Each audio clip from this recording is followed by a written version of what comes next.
Hi. So today I'm going to share with you how to find freelance clients. This is a video for people who are maybe interested in getting started freelancing or already have a skill that they want to start freelancing with. Or yeah, maybe you're just in a slump and you need some ideas on how to get clients. So I'm Nicole and I've been freelancing for almost 10 years. And occasionally I give workshops on how to find clients and with the hopes of empowering people to work for themselves. I honestly love working for myself. I've worked for myself for, like I said, almost 10 years, and I love the freedom. So I get to travel a lot. I get to see my family when I want. I get to sort of have a really good work-life balance. So let's get started. I'm going to share my screen with you, and here we go. So this presentation is coinciding with Hilda's House, which is a safe space in Berlin for women and girls to learn life-changing skills, such as how to find freelance clients and also gain confidence. So in today's discussion, we will talk about where not to find clients. I already gave you my intro. We're going to figure out what your service is, how to define your niche market, how to build a reputation, where to find clients, and finally, how to maintain those relationships once you have them. So where not to find clients. When I talk to people who are interested in freelancing, the first thing that people say is, should I join freelance.com? Should I join Fiverr? Should I join blah, blah, blah? Insert your favorite freelance catch-all. And my answer is always, don't ever join these sites. Unless you already have a profile on the sites, then, go ahead and maybe you can YouTube how to, get some traction on those sites. But honestly, I would stay away from them, and here's why. Because it takes valuable time to build a reputation and credibility.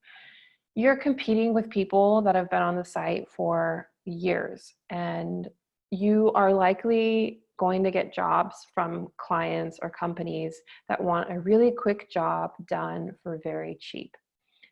So when you join the site, they're probably not going to choose someone who has absolutely no reviews unless that person sells themselves for very, very low, like lower than, what your average cost of that service is in your city. So not only will you be taking up valuable time building up a reputation and credibility, time that you could be spent actually finding real reputable clients, you're going to be competing against people that have been on the site for years and who also have like considerably lower cost of living. So you're going to be competing with people who live in India or who live in Southeast Asia. And if you have, if you're trying to get started and you live in a big city, a big expensive city like Paris or London or New York, you can't compete with people who have very low cost of living. You just can't, unless you sell yourself for a lot lower than you're worth. And that's the next point, is you have to undervalue yourself in order to get started. And lastly, the chances are the client is not going to be a quality client, meaning they're not going to be reoccurring. And because you don't have this, here's another bullet point I didn't add, because you don't have this like direct communication, you will lose some of that personal touch. So chances are you're not going to be able to get referrals, you're not going to be able to get reoccurring jobs because you have this like middleman in between. I don't even believe you can talk to the client without going through the middleman, the source, the medium, so the Fiverr.com. You're not going to be able to talk to your client directly. I don't think, correct me if I'm wrong, but anyway, the relationship is not as personal if you have their direct contact and their direct email. So stay away if you can. Here's a good exercise to do. if you are unsure about what service you want to provide. So for me as a child, I actually really liked building websites. I was, probably 10 or 11. I was building Angel Fire websites, and I actually learned how to code with MySpace. So I was definitely an internet kid. And coincidentally, my skills or interests are communicating. I'm a writer, and also building websites. So that's what I do. So that's what I offer clients. In addition, I also do some PR outreach. I do some like newsletter writing on behalf of clients. And we'll get into this in the next couple of slides, but I really like working with clients that have a bigger purpose. So yeah, so that's just kind of a tangent that I went on. But anyway, this is an exercise that you can take some time to do now, or you can pause the video, or you can do it later. But even if you have a service in mind, I think it's good to check in with yourself and occasionally perhaps go through the exercise again so that you can kind of reconnect with yourself and see if you're still doing what you want to do and what you love. So another example I'll give you is I have a friend who, as a child, and even as an adult, she loves performing. She loves making her friends laugh, doing silly dances, or wearing wigs or costumes. She always has costume parties. And she said that as a kid, she always did this with her family as well. Like she was like the clown of her family. And she's also a trained teacher. So she's a language teacher, and she teaches young kids. So I came up with the idea for her, I brainstormed for her to combine those skills and her hobbies as a kid and create this like online persona for parents and for kids so that they can watch little silly videos on YouTube while also learning a different language. In addition, she can offer online translation services. She can offer tutoring. She can offer online classes as a language teacher, but using her like love of costumes and creativity and expression as a way of making her stand out from the crowd, because there are tons of language teachers and translators out there. So to sort of rise above the crowd, I would recommend her creating an online platform where she has several streams of income, but also with the main focus of being like creating these funny skits every week or every couple of weeks. So that's just an idea. Once you have your skill in mind, the next step is to build a reputation. So I know a lot of you want to just skip ahead and go to the where to find clients sort of magical potion, but unfortunately it doesn't work like that. Like you first have to present yourself in a way that would potentially be appealing to clients. And that requires creating an online portfolio. So what I mean by online portfolio is to have somewhere online, recommend it to be a website, but it can also be a Facebook page, or it can be it can be like a Behance for artists, or there are lots of different ideas you could go with. I tend to like having just a website of your name. I don't like to get like really creative or crafty there. The creation comes later. I think it's as easy as it is for customers to find you. Now, if you have like a really complex name, or it's very hard to spell, or maybe it's a very common name and the URL is already taken, then maybe you have to get a little creative. But like my name is Nicole Paulus, and I have NicolePaulus.com, and then I know that I can just send clients there if I need to.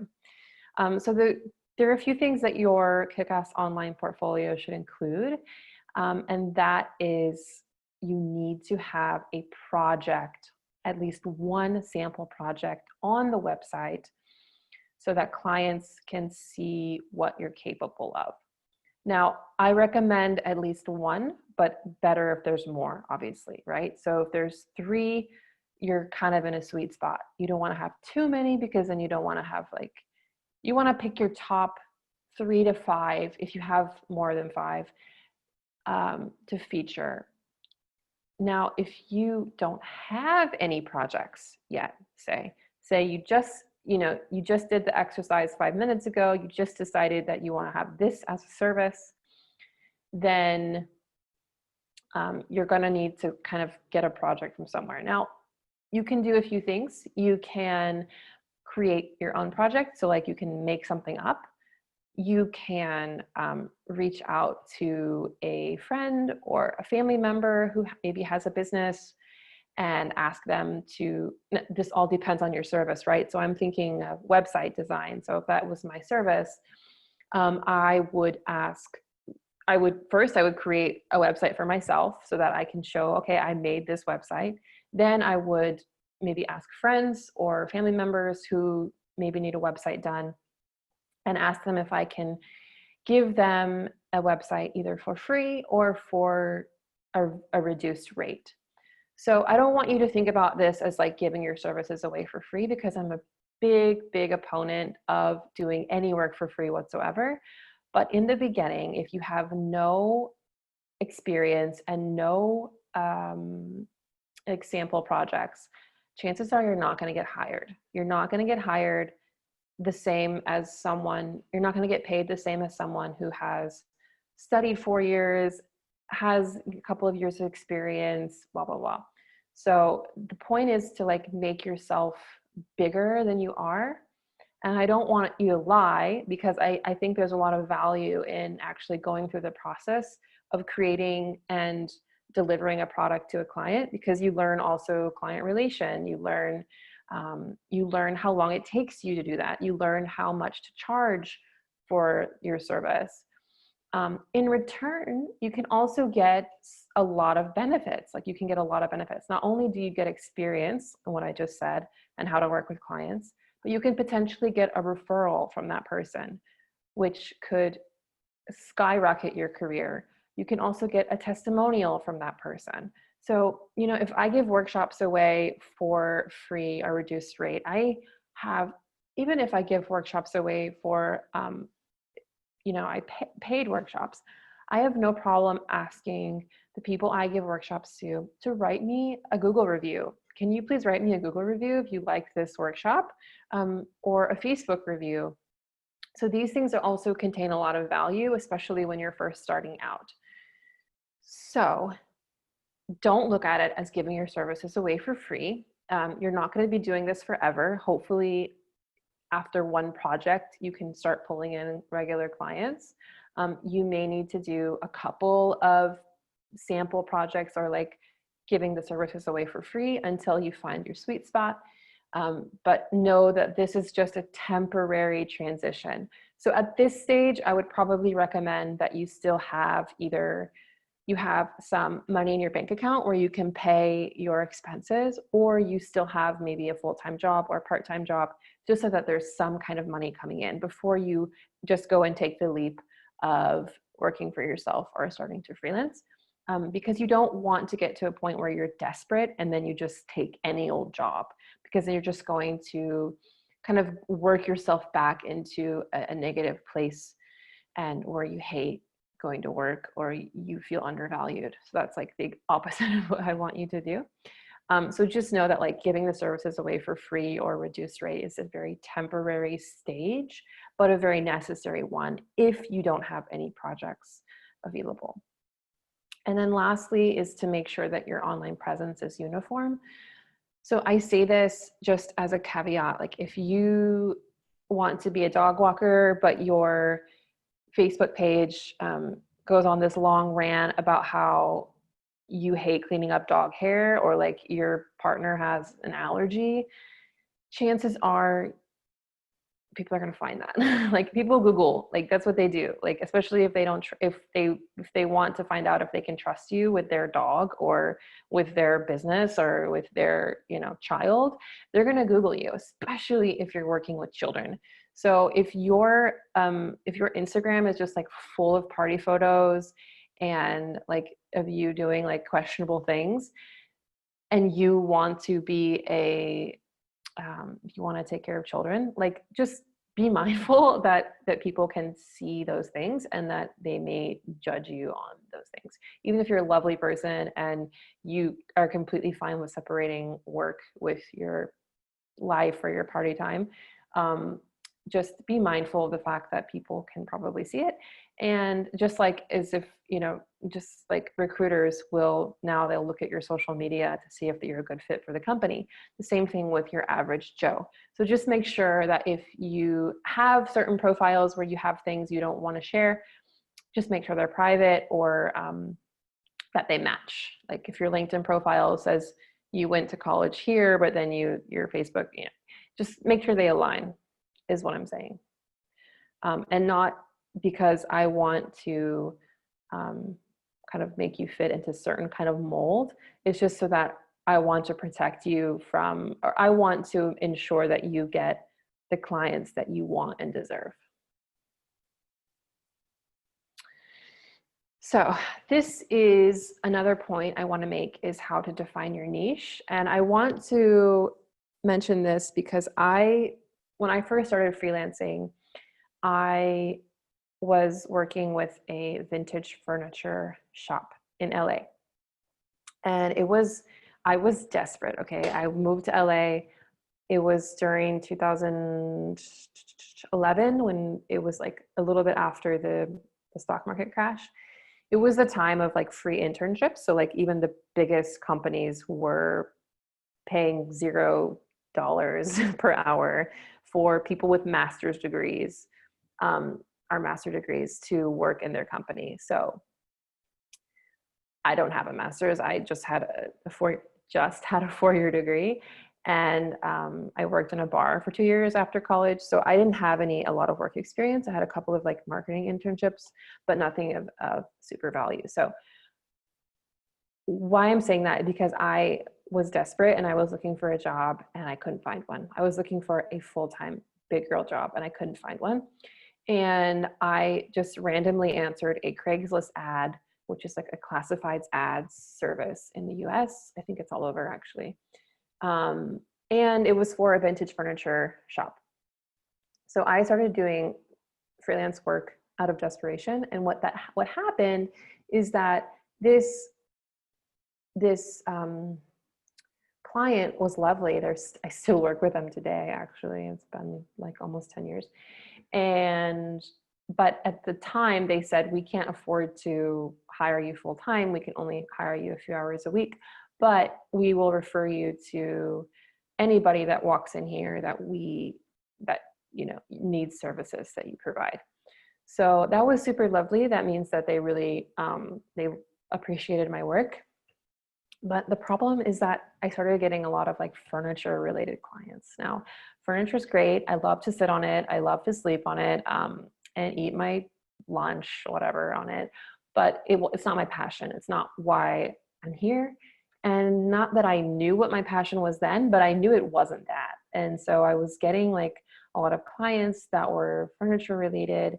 And then I started getting like a lot of just like random one-off business thought leaders, authors, which is kind of cool, but like still not what I wanted. I was more interested in like art and music and, more like woo-woo stuff.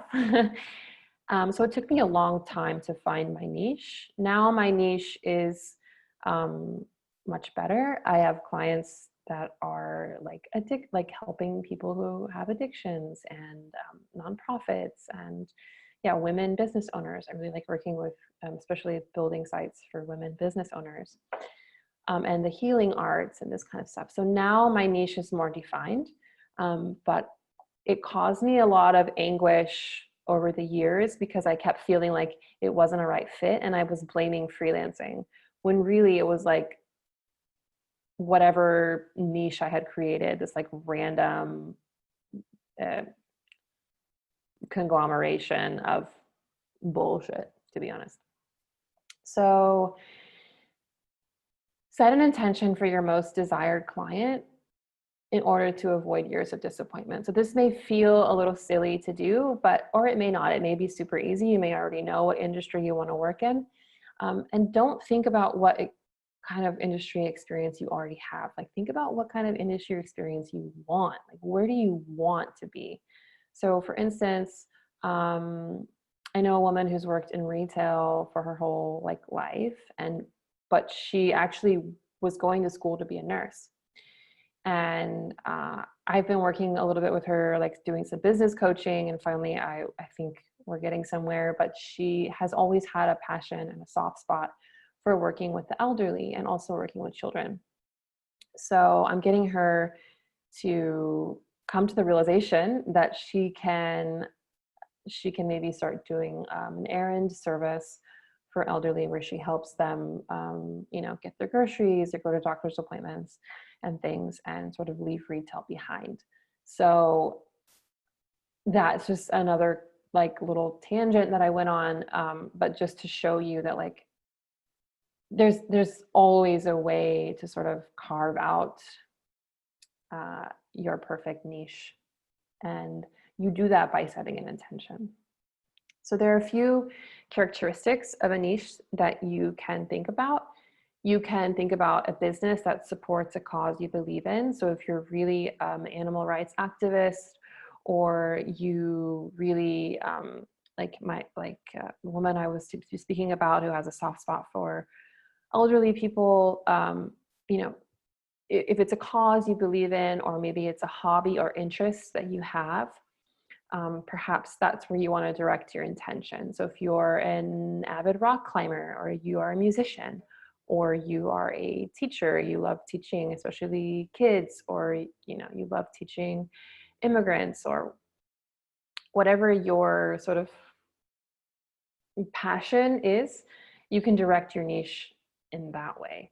The last kind of bullet point that I want to mention, that I don't think a lot of people talk about when they talk about like I feel like your passion is like a huge weighted word, when in actuality, sometimes it's fine to just have clients that respect you and pay you on time, and that the work is actually kind of easy, so that you can have more time with your family, or have more time working on your real passion, like playing guitar, or like playing volleyball or whatever. So you can also define your niche as just clients with personality traits that you vibe with. So maybe environmentally friendly, or environmentally conscious, or feminist, or like I said, respect, paying on time, whatever. So you can think in terms of your niche in that regards as well. Like that's also very important, because if you kind of dedicate if your niche becomes say nightclubs, and you are disrespected, undervalued, then you're not going to be happy either. So I think it's also important, even if you have an industry or a cause that you want to work in, like some kind of hobby or whatnot, I think it's also important to define what your personality traits are that you want in a client. So it's kind of like a matchmaking service. So you're putting that intention out there. In the beginning, you may have to take some jobs that aren't in that niche, but the easier your life will be if you define your niche beforehand. Otherwise, you're going to be kind of working backwards like I did, and you're going to waste a lot of time kind of trying to figure out what it is you actually want to do. And then you're kind of stuck in a rock and a hard place, because now you have all this experience in furniture, and you want to make the shift to nonprofit. And so it can be a little bit more daunting that way. So if you start from the beginning and do as I say, not as I did, then you'll save a lot of headaches. Okay, finally, the slide you've all been waiting for is where to find clients. So the absolute best way is through direct referrals. I cannot stress this enough. Referrals from clients you've already worked with. So that's why it's super important to get experience as soon as possible. Get experience. If you don't have experience in the field you're looking for, get it any way possible. From then, once you have one person under your belt, that's a bad analogy. Once you have one client that you've worked with, you can ask them to refer you to their friends, to their family, to their clients. You will be surprised at how much work you get through the people that you've already worked with. Why? Because they already know what is expected of you. They already know what you're going to deliver. They know how much you charge. They are happy to recommend you. I would say that you'll see in the next slide, I think 60-70% of my clients all come through referrals. The second way is through immediate contact. So this is people you already know, family, friends, coworkers, friends of friends. A great segue from, and this is also why it's so important to have a kick-ass online portfolio, because once it's done, you can send personal emails. Don't ever send mass emails. Just don't do it. Send personal emails or whatever LinkedIn messages to your friends, family with a link to your online portfolio and say, hey guys, actually no, you say, hey mom, because you're addressing the person personally. You're not sending a mass email. Don't do it. Hey Susan, it's been a while that we talked or that we worked at so-and-so.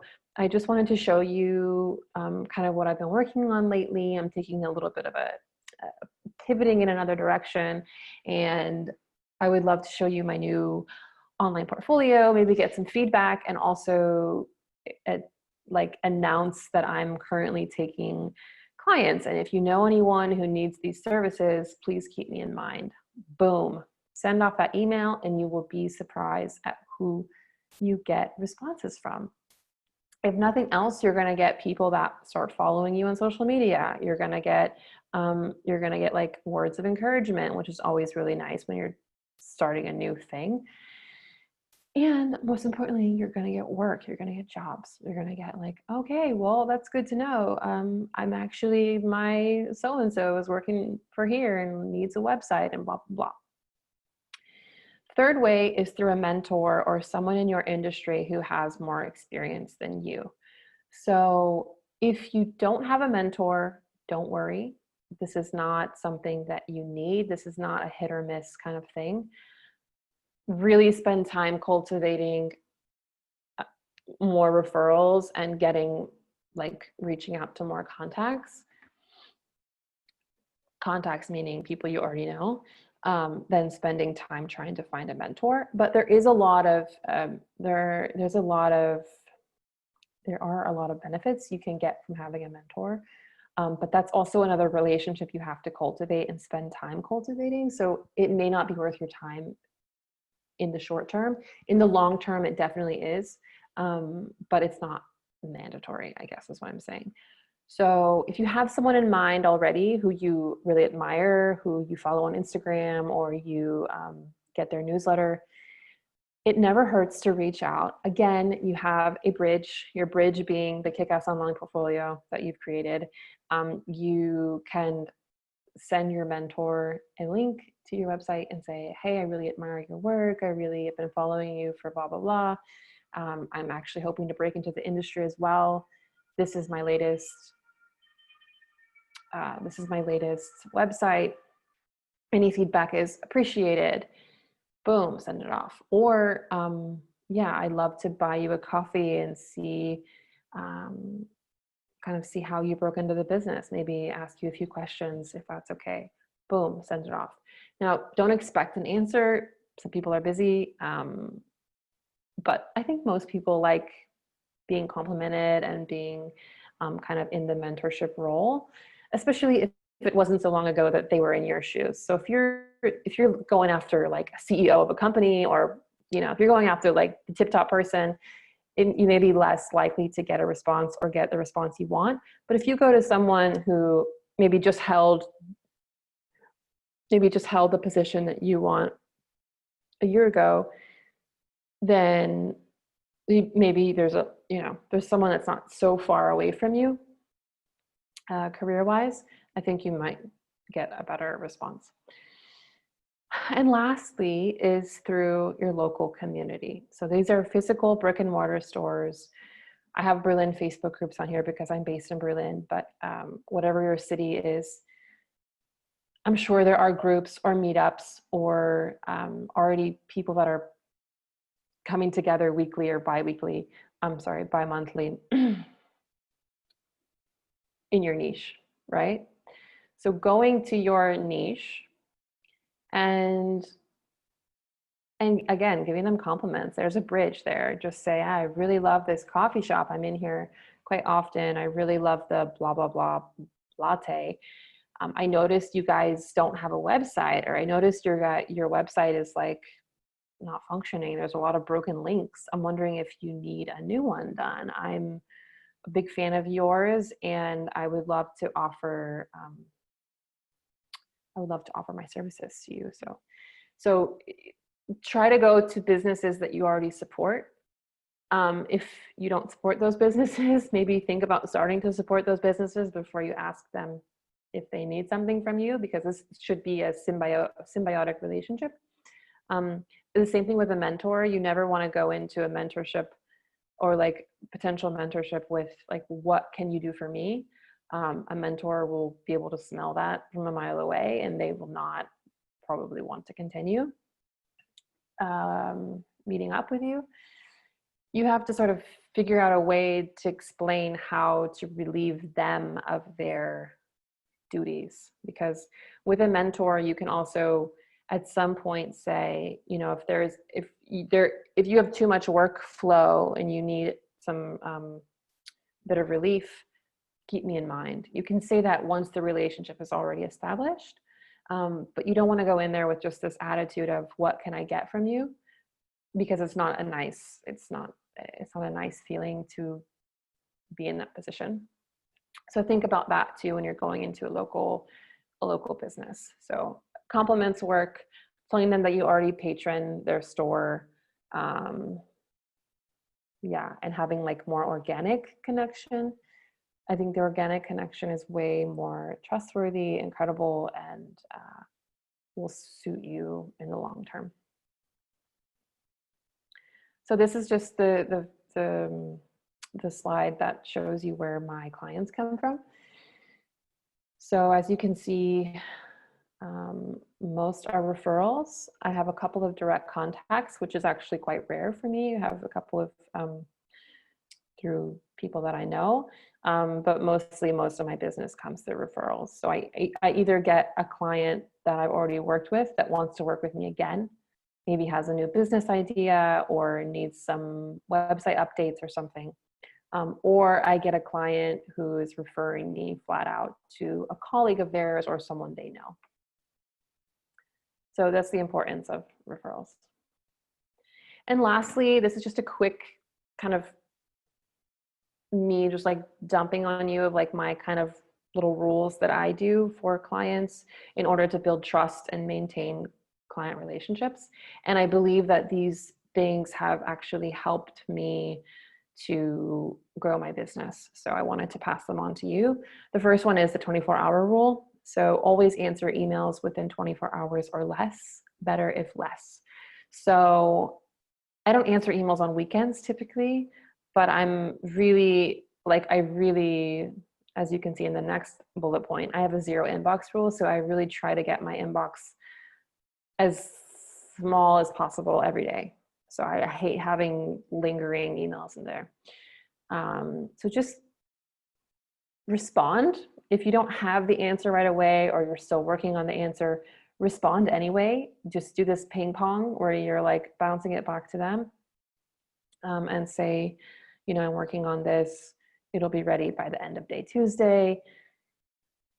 You know, just keep them informed. You can't over communicate when you're working with a client, especially when you're working digitally. Most of my clients I've never met in person. So that, again, that just adds this like layer of more trust. So the more that you can convey how responsible you are, I think the better you will do. You'll prosper. So the third one is build trust. So do what you say what you mean, and give frequent updates. So these are all kind of flowing into each other. They're common sense, but you'd be surprised at how many freelancers, how many like wishy-washy, flaky people there are out there. And if you want to be taken seriously, you have to take yourself seriously first, and you have to have boundaries. And so making sure that you give frequent updates, it also protects you, because then you have this sort of timeline and you can work your life around that, and then you can deliver something really beautiful to the client, and then you can get more referrals. So it's only going to benefit you in the long run to satisfy that client. And then lastly is to say yes. So I don't do this so much anymore because I have a pretty good workload. I know the things I like to do, and I know how much to charge, and I like the workflow I currently have. But in the beginning, I was saying yes to everything and then figuring out how to do it later. So in the beginning, I was like doing a lot of YouTube tutorials and like really doing a lot of, there's like a huge learning curve for me when I first started freelancing, because I needed more work. I wanted to know more. I wanted to build my skill set so that I could offer more to clients. So once you establish a client relationship and they ask you to do something that's like still in your field, but like something you don't have exact experience with, just tell them, yes, I have experience. I can help you do this, and then figure out how to do it later. Or you can go and you can find someone who knows how to do that. Like don't break the link of a client you already work with, because you want to satisfy the client in every sense. Like once that client already trusts you, you've already built that trust. That's like half the battle. The second battle is to just make sure that they're continuously happy and that they're continuously satisfied, and that you're helping them grow their business essentially. So the more time that they have to grow their business, the more successful they'll be and the happier they'll be with you. And then you guys can grow your businesses together. So instead of saying like, hey, actually, I don't know how to do that, sorry, and then, sending the email off, you can say, yeah, I'll figure it out. Or you can say, yes, I'll handle it. And then, figure it out on your own time. And yeah, that helps them out, because then that frees up their time, and then everyone's happy, right? Yeah, so yeah, I did that a lot in the beginning. I don't do it so much anymore. But if it is a client of mine that I've had for a long time and they want me to do something, I will say, I'll help you find someone else to do it as well. I always offer that instead of just flat out saying, no, sorry. I do try to be as respectful of their time as well. And yeah, so definitely keep in touch. You can find me at hildashouse.com. We offer online workshops and online consulting as well if you're not based in Berlin, but you'll also see some of our events that we have there.